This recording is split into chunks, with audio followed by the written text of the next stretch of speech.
What's going on, college football fans? It's your boy, one half of a House Divided podcast, your resident Michigan fan, Marcus. We're going to go ahead and break down the Northwestern game here this week. Before we get to that, make sure you like, share, subscribe, get this out. It's your channel as much as it is ours, man. We want to keep this going. So help us grow as fast as we can. Check us out Saturdays live with the big college football show at 11. Myself, Maze Madman, Boxer Maniac, Johnny Oden, Josh, myself, all do that show there on Saturday. So make sure you tune in right here on this channel for that. Yeah, let's get to Northwestern. Let's talk about the Wildcats. Let's see here. So I would say I've seen Northwestern play maybe about a half of football. I saw the highlights of them beating Penn State. I didn't watch the whole game. I did see them against USC a couple weeks ago. And I think Northwestern is a tough team, right? I think they're a team that plays with an attitude. They're obviously a little bit undermanned in terms of talent there, but it doesn't stop them from playing hard. So that's always something you want to see in a team that's kind of in a position where Northwestern is. Newer regime, young players. Not necessarily touting a true identity just yet, but working towards one, right? They're 5-4 in the season. Leading passer, Preston Stone, is the guy we got to worry about there at the QB. We'll see. Looks like he's got 11 touchdowns, 9 interceptions on the year. Been sacked 12 times. So a guy who's, susceptible to the pass rush, it seems like. An offensive line that's susceptible to the pass rush. To a certain degree. They've got Caleb Komolafe in the backfield. He's running for 726 yards. I think Michigan's first mission is to get him stopped, right? Is to take something away, like always. With a little bit of extra focus here, right? We were in a stretch run. We're coming out of the second bye week. We've got Northwestern, Maryland, and Ohio State to close the season. We have any postseason aspirations, that'll need to be a clean sweep. So some of the little things like run fits and totally stifling the run to force teams to be in a pass-only situation. I felt like early on in games here in the middle part of the season, even though the defense has gotten a little bit better, they have been able to have a bit of balance early in games that I don't particularly like. I'd like for us to be able to dictate the pace in the play selection on the offensive side a little bit more, on our defense dictating what the opposing offensive does a little bit more early on, right? Because that kind of sets the table how the rest of the game is going to go. Sometimes if you give good teams that quarter and a half to really get up, they will get up on you, and now you're in a hole. That should be focus number one, is making sure that Northwestern doesn't have any type of running game to really lean on or to balance out their game at all. Really try to put the game in Stone's hands and make him throw for it. On the outside, their leading wide receiver is Griffin Wild. He's got 593 yards on the season let's see here, on 43 balls. The next leading wide receiver is Hayden Elijah or Elajon. Hayden Elajon the second. 17 balls for 224. So we're not dealing with the NFL caliber talent on the outside. Again, this is a Northwestern team of old right now in terms of talent, explosiveness. It's not much to write home about, but the guys play tough. They've been in a lot of games this year that they shouldn't have been, mainly a 3-score underdog to Penn State. Right? Like that. It's not anything to look past. They are looking to play spoiler, and a certain attitude, enough mistakes on our side, enough opportunity from us, that could become a reality. So it's not something to scoff at. Again, defensively, a couple things that I'd like to see. I want to see them tighten up rotations, and I understand that we've had a lot of guys out. I don't think that's necessarily the case on the defensive line.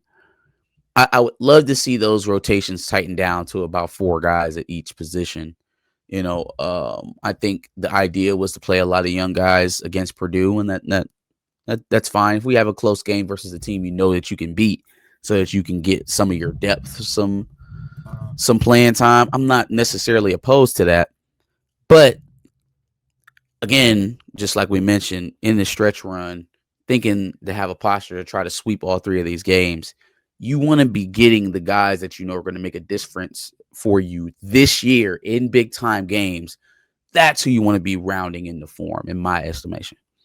You want to be rounding Derek Moore and TJ Guy, Jay Sean Barham. You want to be rounding those guys into form. You want to be rounding Trey Pierce and Rayshawn Benny into form, right? Like, is it a value to have David Polypale, an Ikawana, Damon Payne, even, right? Because he's kind of played so this year. Sure, it's a value to have 3 extra 300-pounders that you can just kind of rotate in the middle. Does it help you if those 3 guys aren't within smelling distance of Pierce, Benny, and maybe Trey Williams? He's been playing better as of late, but those are kind of like your guys in the middle, right? Like Benny, Pierce, Trey Williams are the guys that the opposing offense actually has to contend with, maybe even have to double team at certain times. Everybody else is just kind of there. You know, everybody else is just kind of there. Eda, I think, is coming along, but still has to play with better leverage. He's so tall that they get underneath him. I for the life of me don't understand some of these armchair quarterbacks or these analysts that say certain things in the aftermath of games. Heard somebody say that Etta was still too light. The man's over 305 pounds. There's nothing light about him. Okay, he may be lighter than some of his counterparts in there that are 320, 330-ish, but like, let's not act like 300 pounds is light. I think if he's losing position, if he's getting pushed off the ball, it's because he's too high. He's like 6'5", 6'6". Came in here as an edge and moved inside to 3 tech. So he's still got more learning to do into how to play in that long of a body on the inside. Should look at more Jordan Davis tape, honestly. You should. Jordan Davis, excuse me, not Davidson. Jordan Davis tape. Because that was another like very tall, rangy player. He ended up getting up to like 330 by the time he was out at Georgia. But he was like 6'6", 6'7". Right? He's very tall. He needs to play with better leverage. Anyways, going back to our main DTs, I would like to see that rotation shortened down, and as well for the edge. Now that's a little bit harder to call because we don't know what our linebacker health is right now. I don't know if we're going to get Cole back. I don't know if we're going to get Roller back. So if Jay Sean has to go back to middle, then a rotation with Guy, Moore, Brant seems sufficient with Jay Sean working back in at edge. At different times during the game. I think if you get one of Roller and or Sullivan back to play alongside Ernest Hausman, then you should get a tighter rotation on the edge. I like Hambrant. I think a lot of times he's like a heartbeat away from making the play. He's just not making the play. And when you've got Derek Moore and you got TJ Guy in there and you've got Jay Sean Barham that you're going to be working in there, there really is no need to watch him make mistakes if that's what he's going to do. There's no need to suffer through a young player. And again, this is my opinion, but there's no reason to suffer through young player mistakes if you have an older player who's more effective. And I think Jay Sean Barham spelling TJ Guy and Derek Moore now is a better spell than Cam Brant at the moment. Tighten up the defensive rotations. Defensive secondary, hoping for they're healthy. Hope we get Rob Moore back this week. Hope Brandon Hillman continues to be healthy down the stretch. Metcalf has been holding down nickel pretty solidly with Mason Curtis coming on pretty strong. I like what's happening in the secondary right now. I like it really well. Zeke's played really well, and they still got Caleb Anderson, who's healthy now. So they've in one place where we've kind of struggled with health, linebacker, And then another place in the defensive backfield, we've been pretty deep, honestly. That's one place I don't really mind them rotating in the defensive secondary as much because it hadn't hurt us, right? It doesn't seem like changing those guys really changes the principles or how we play it. For some reason, when we change the interior, we're changing our edge guys, one guy plays it differently than the other, and or one guy's not as good playing it one way as he is playing it the other way. It's very, very. It almost seems very situational in the way that these guys are able to be played right now. So I like it, the rotation, much more in the secondary than I do in the front seven. Yeah, man. All in all, I think this is another game for Bryce to dig in. Let's put some more tutties up on the board. Right, we've got seven touchdowns on the season. Only 3 interceptions now. Now I don't know the exact statistics on it or what it is, but I think you struggle to find a lot of other quarterbacks who've thrown that many times, 220 pass attempts on the season and only 3 interceptions. So while we do kind of poo-poo the amount of touchdowns he's been able to score, the offense has been able to score, the fact that we've gone through an entire season of him, right? So that's 200 plus, 220 plus pass attempts, plus probably another 50 rush attempts, and we've got 4 turnovers. And that's pretty admirable. That's pretty admirable. If you were going into the last bit of season saying that your starting quarterback had only turned it over 3 to 4 times on the entire season, I think you'd be pretty confident about where you were. As long as that trend continued to go upward, as long as we continue to protect the ball. So that looks good. I'm really interested to see what happens with Evan Link.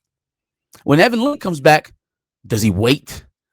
I don't think Blake Frazier has played his way into getting replaced automatically. And we even seen it, right, when Brady Norton went out earlier this season. Jake Raniere played damn good, played good enough to keep his job, and that's where he's at, right? Even with the healthy Norton. So is that where we're at with Evan Link? I would at least give it a shot. I think Frazier has played damn well. Again, not as imposing as Link, right? Obviously doesn't have the weight or the size just yet. But I think as a talent, he has a higher ceiling than Evan Link right now.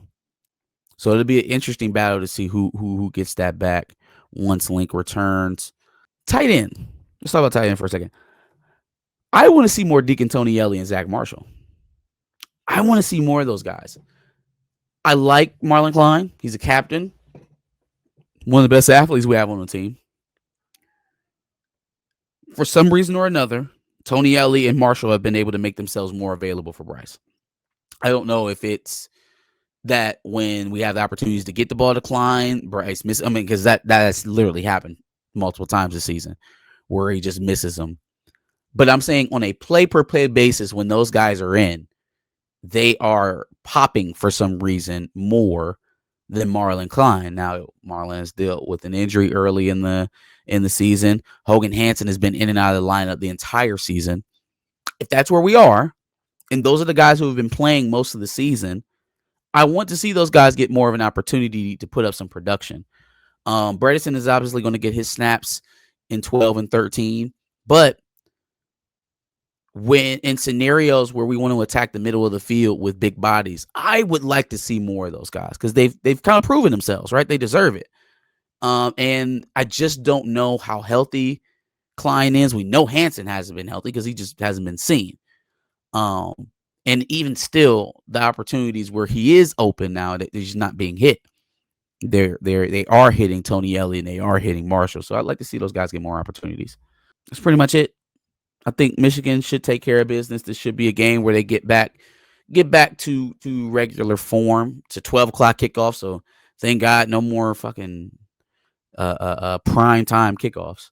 Prime time for me is 12 o'clock. Let's get to zone. So make sure you tune in. Let's see how it goes. I'll be very interested to see what the statistics look like. I think Jordan Marshall will have another big game. Jasper Parker was a name that was mentioned, as well as Bryson Cusdell, to kind of spell Jordan Marshall, because I do think that they're going to have to be a little bit more balanced in that regard. But this is a get right game. This is a game where you want to look not perfect, but like you're becoming perfect. I think Northwestern is a tough enough opponent that you can respect the win off of this team. And they just got to hold them down. Got to hold them down and do it. Make sure you like, share, and subscribe. We'll be back with a breakdown next week after the game. We'll see you there.